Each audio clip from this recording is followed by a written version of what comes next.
ସୁଭଦ୍ରା ଯୋଜନାରେ ଝିଅମାନଙ୍କ ପାଇଁ ଖୁସି ଖବର। ପୁଣି ଏମାନଙ୍କୁ ମିଳିବାକୁ ଯାଉଛି 1 ତାରିଖରେ ଟଙ୍କା। ଯଦି ଆପଣମାନେ ମଧ୍ୟ ଆବେଦନ କରିଛନ୍ତି ଟଙ୍କା ପାଇନାହାନ୍ତି ତେବେ ଜାଣି ରଖନ୍ତୁ ଏବେ ଆସିଲା ଆଉ ଏକ ବଡ଼ ଖୁସି ଖବର।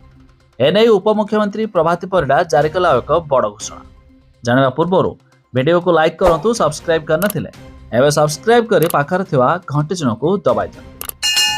ସୁଭଦ୍ରା ଯୋଜନାରେ ଝିଅମାନଙ୍କ ପାଇଁ ଆସିଲା ଖୁସି ଖବର। 21 ବର୍ଷ ପୂରିଥିଲେ ସୁଭଦ୍ରା ଯୋଜନାରେ ଆବେଦନ କରିପାରିବେ।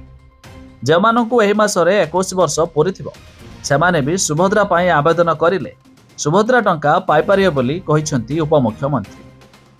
ଅନ୍ୟପକ୍ଷେ 15 ଦିନ ଭିତରେ ସୁଭଦ୍ରା ରିଜେକ୍ସନ ଯାଞ୍ଚ ହେବ। ଯେଉଁଠି ଅଧିକ ସୁଭଦ୍ରା ଫର୍ମ ରିଜେକ୍ଟ ହୋଇଛି ସେହି ସ୍ଥାନକୁ ଅଧିକ ଗୁରୁତ୍ୱ ଦିଆଯିବ। ମାଲକାନଗିରି, ଗଜପତି, କୋରାପୁଟରେ ଅଧିକ ରିଜେକ୍ସନ ହୋଇଛି।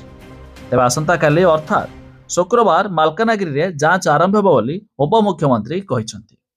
ଏହାଛଡ଼ା ଜାଣି ରଖନ୍ତୁ, ପୂର୍ବରୁ ଘୋଷଣା ହୋଇଥିଲା ତୃତୀୟ ପର୍ଯ୍ୟାୟ ଟଙ୍କା ମିଳିବାର 15 ଦିନ ଭିତରେ ଅର୍ଥାତ୍ ଆସନ୍ତା ଡିସେମ୍ବର ମାସରେ ପୁଣି ମଧ୍ୟ ଚତୁର୍ଥ ପର୍ଯ୍ୟାୟ ଟଙ୍କା ମିଳିବ ବୋଲି ଘୋଷଣା ହୋଇଛି। ଏହାଛଡ଼ା ଜାଣି ରଖନ୍ତୁ, ମାର୍ଚ୍ଚ 7 ପୂର୍ବରୁ ସମସ୍ତଙ୍କୁ ଟଙ୍କା ମିଳିଯିବ।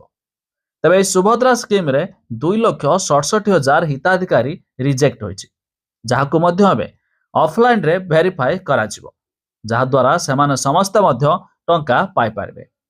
ଆଉ ମାର୍ଚ୍ଚ 8ରେ ଦ୍ୱିତୀୟ କିସ୍ତିର ଟଙ୍କା ଅର୍ଥାତ୍ ଯେଉଁମାନେ ପ୍ରଥମ କିସ୍ତି ପାଇଛନ୍ତି ସେମାନଙ୍କୁ ଆଉ 5,000 ଟଙ୍କା ଲେଖାଏଁ ମଧ୍ୟ ମିଳିପାରିବ।